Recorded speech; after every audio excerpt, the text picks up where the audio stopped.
Ketua Umum Partai Golkar Airlangga Hartarto menyebutkan, Presiden Joko Widodo masih punya pengaruh pada Pilkada serentak 2024. Menko Perekonomian ini menambahkan, pengaruh Jokowi bukan faktor tunggal, namun ada pengaruh lain karena Pilkada dilakukan secara serentak. Ya tentu pemerintah selalu punya pengaruh, karena tentu pemerintah kan kita berharap infrastruktur selalu disiapkan oleh pemerintah, apakah anggaran pemilu itu oleh pemerintah, apakah keamanan dan yang lain. Ya. Artinya pilihan Pak Jokowi akan mempengaruhi Golkar untuk di Pilkada juga, Pak? Ya semua pemimpin punya pengaruh, apalagi presiden. Berdasarkan survei Litbang Kompas yang dilakukan pada 27 Mei hingga 2 Juni 2024 menyebutkan, 54,3% responden akan mempertimbangkan dan 32,9% tidak mempertimbangkan, sementara 12,7% tidak tahu saat memilih figur yang didukung Jokowi pada pilkada mendatang. Litbang Kompas menelusuri kelompok yang mempertimbangkan pilihan Jokowi di Pilkada 2024 adalah mereka yang cenderung menilai kinerja pemerintahan Jokowi positif. Dari survei Litbang Kompas, kelompok responden yang puas kinerja Jokowi sebanyak 58,1% akan mempertimbangkan pilihan Jokowi. 30% responden puas kinerja Jokowi tidak mempertimbangkan. Sementara 11,9% puas kinerja Jokowi menjawab tidak tahu. Sementara responden yang masuk kelompok sangat puas akan kinerja pemerintahan Jokowi sebanyak 63,2% akan mempertimbangkan pilihan Jokowi di pilkada.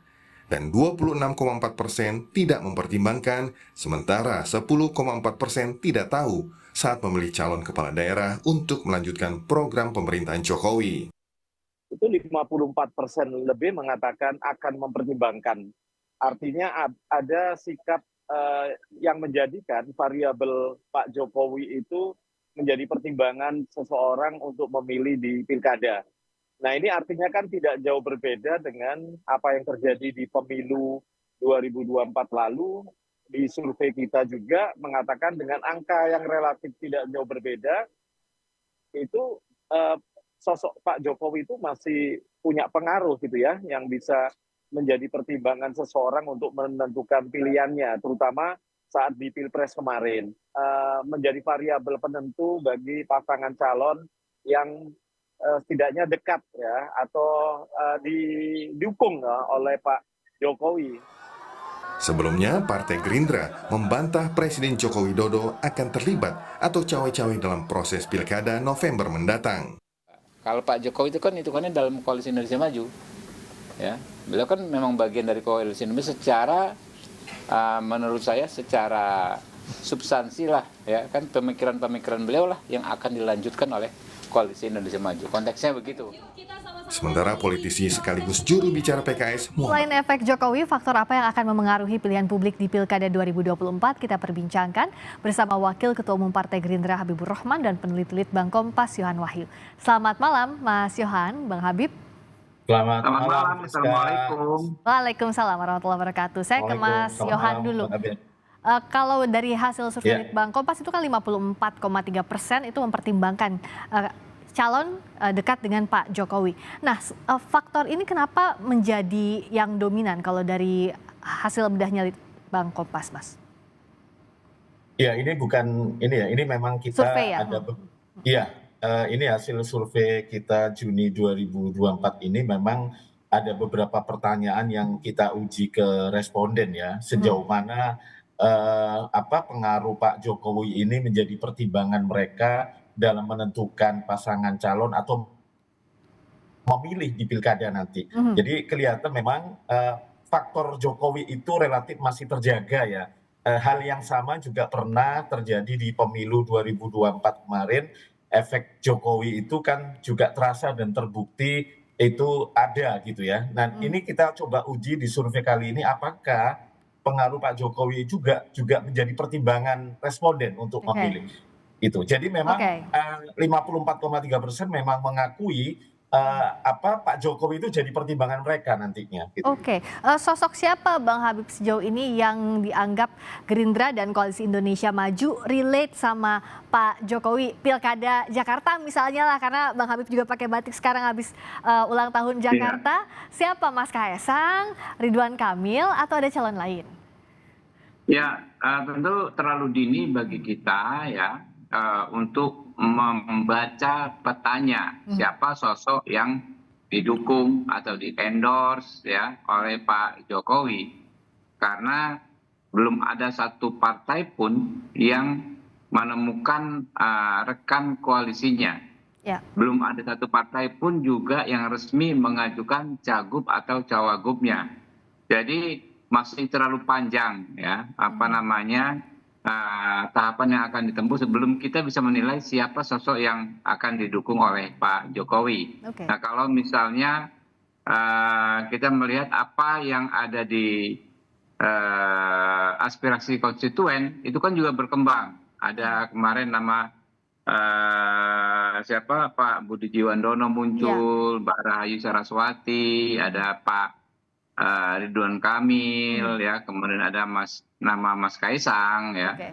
Tapi itu kan belum ada satupun yang setengah resmi aja belum ada, gitu loh. Ya, sehingga menurut saya sulitlah membaca petanya untuk saat ini. Oke, kalau sekarang masih sulit untuk membaca petanya, tapi setidaknya pertimbangan Pak Jokowi ini akan jadi pertimbangan utama pula bagi Koalisi Indonesia Maju untuk menentukan sosok yang maju di Pilkada, begitu Bang Habib?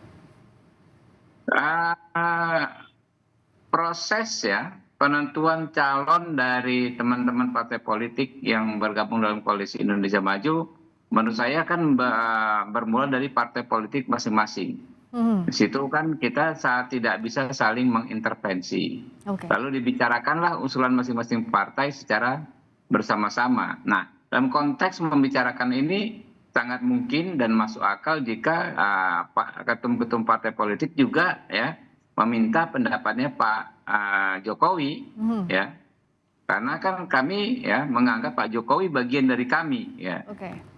Wajar sekali kalau para ketua umum partai politik akan menanyakan, ya, akan meminta Pak Jokowi untuk ikut berpendapat, ya, terkait pilgub di berbagai kota termasuk Jakarta.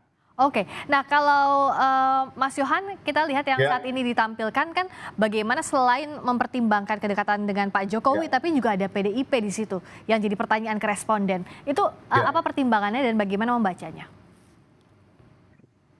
Ya, kami menguji selain faktor Jokowi, kita juga uji apakah pemilih PDIP itu juga punya kekuatan ya untuk mempengaruhi gitu ya.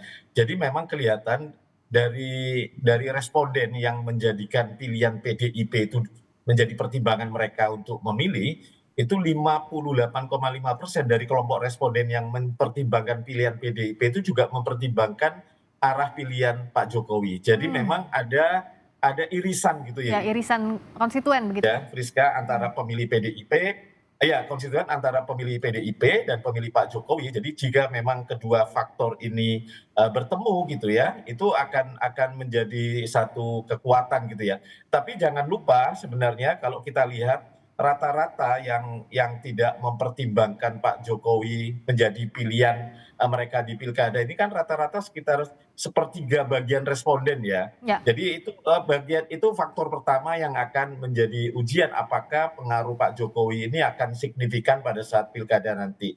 Yang kedua tentu adalah faktor ketika pilkada ini dilakukan di November 2024. Saat itu kan era pemerintahnya sudah berganti ya, sudah era Pak Prabowo dan Mas Gibran gitu ya. Pak Jokowi tidak lagi menjadi presiden. Nah ini ujian kedua sejauh mana efek Pak Jokowi ini kuat atau tidak ya, mempengaruhi pilihan responden itu akan ditentukan dengan dua faktor tadi.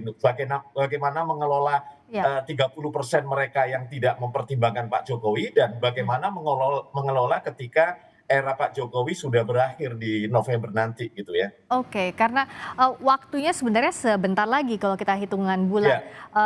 Bang Habib, terakhir bagaimana sejauh ini komunikasi antara Pak Prabowo dengan Pak Jokowi bicara soal pilkada? Saya nggak tahu persis seperti apa, tapi secara logis menurut saya kedua belah pihak, kedua tokoh bangsa ini tentu selalu mendiskusikan hal-hal penting terkait kebangsaan, termasuk juga ya sangat-sangat mungkin beliau berdua berdiskusi soal pilkada di seluruh Indonesia.